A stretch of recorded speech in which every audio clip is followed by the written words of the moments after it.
Hello, guys. Welcome everybody to Purple A's podcast. I am your host who bleeds purple and gold. Isaac here. So the Vikings sweep the AFC South and get their third win in a row and they improved to 8-2. They defeat the Tennessee Titans at Nissan Stadium. Final score of 23-13. I said this was definitely gonna be this has to be like a beatdown or like a at least very least a two-score game. It was that. It was kind of dicey at some points where they could have dominated them, but no harm. We beat them, so that's all that matters in my opinion. Let's get into it. Sam Darnold, I felt like he did a lot better of a job yesterday against the Tennessee Titans, where with a bad run game, there was no run game whatsoever by the Vikings. The offensive line pass protection was not there. He did not turn the ball over at all. 20 for 32, 246 yards, 2 touchdowns.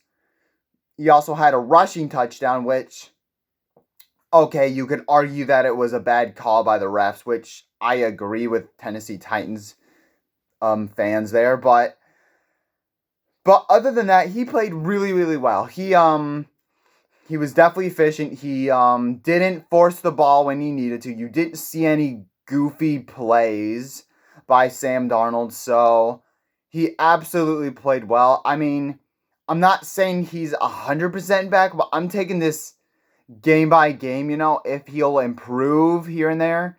So, we'll see how Sam Darnold does the rest of the way, but, Sam Darnold, he played really, really well, though. Nothing taken away from him. And also, Justin Jefferson also setting records.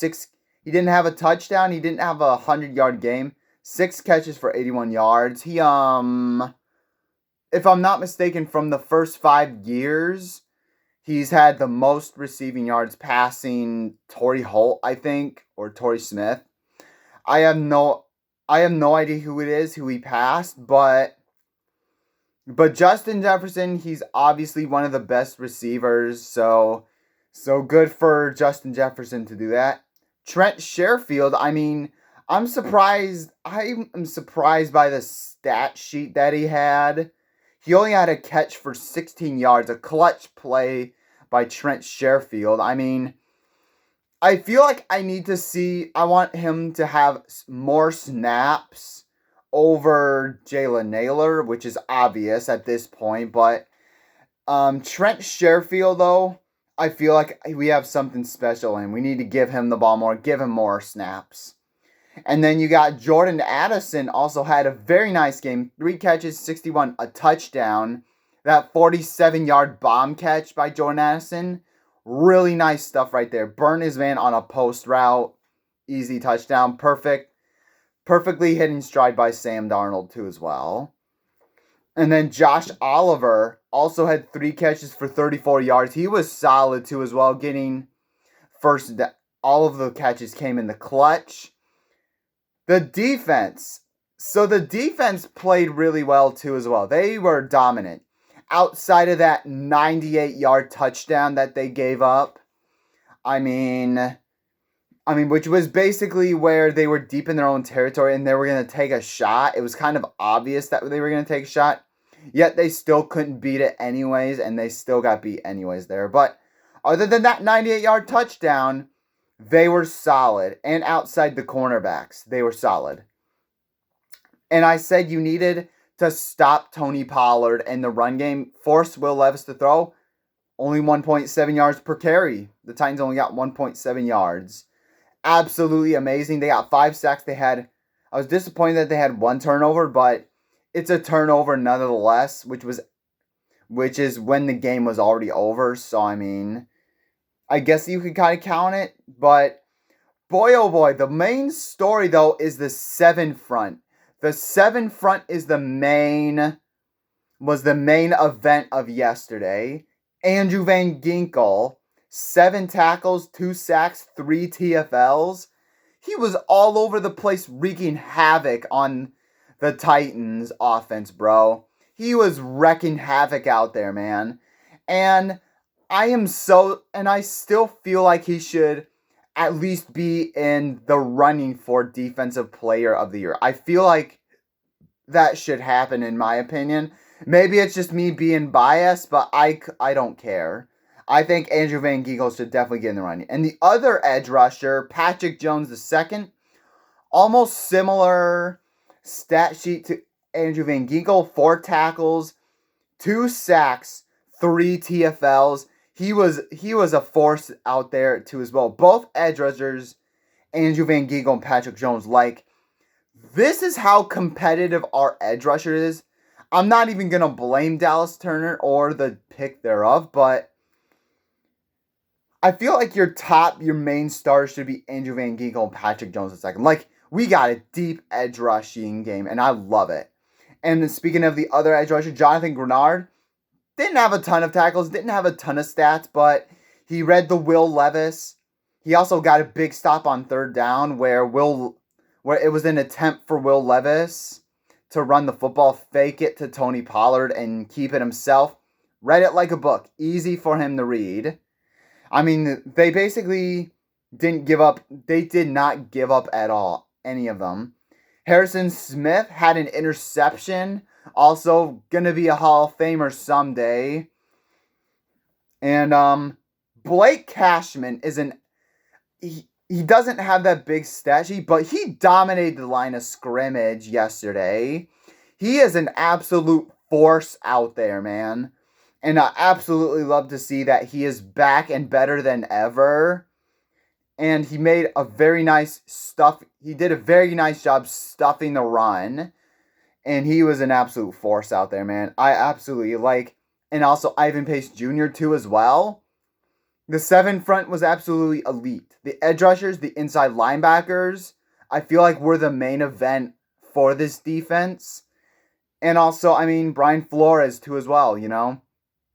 After not allowing Will Levis to get a couple runs, you know, for big gains, for that first drive to settle for a field goal, you basically held Will Levis to check. I mean, yes, the cornerbacks, though, that's like another thing, though, where it was not that good for the completion rate anyways. You only had 1 turnover, but I mean, other than that, I mean, the defense is so back, baby. I mean, I said before, that Lions game and Rams game was a fluke.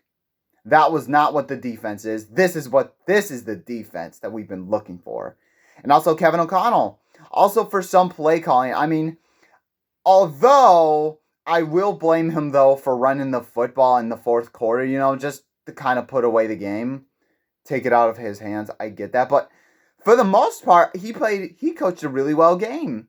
I mean, he had multiple times where he was aggressive that led to a touchdown drive. He was aggressive most of the time in this game. So, I mean, I'll give him credit for that and for getting this team ready and for coaching up Sam Darnold too as well, which you got that in your hands. And then let's get to some of the dicey stuff that happened yesterday. The run game was pathetic. Only 2.5 yards per carry.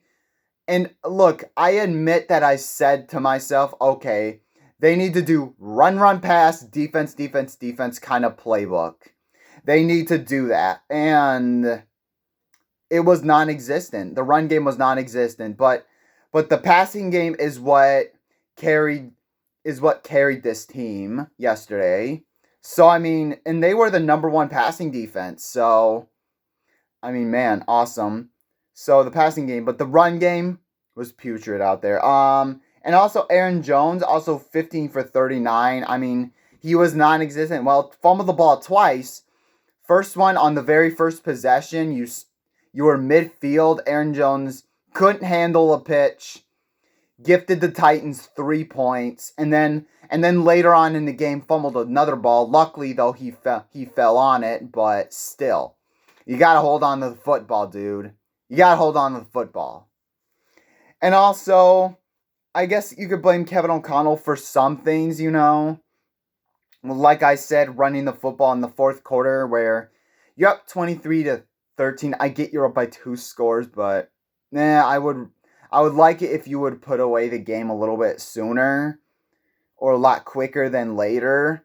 But no harm. I don't blame Kevin O'Connell very much. And also, speaking of killing drives, I don't want to see Jalen Naylor ever have another snap again. Jalen Naylor was the sole reason why the Vikings did not win by 3 scores, at least 30-13. He, on that same possession, back-to-back drop passes on back-to-back downs. He had a second down drop touchdown pass. He was wide open. He cooked the cornerback.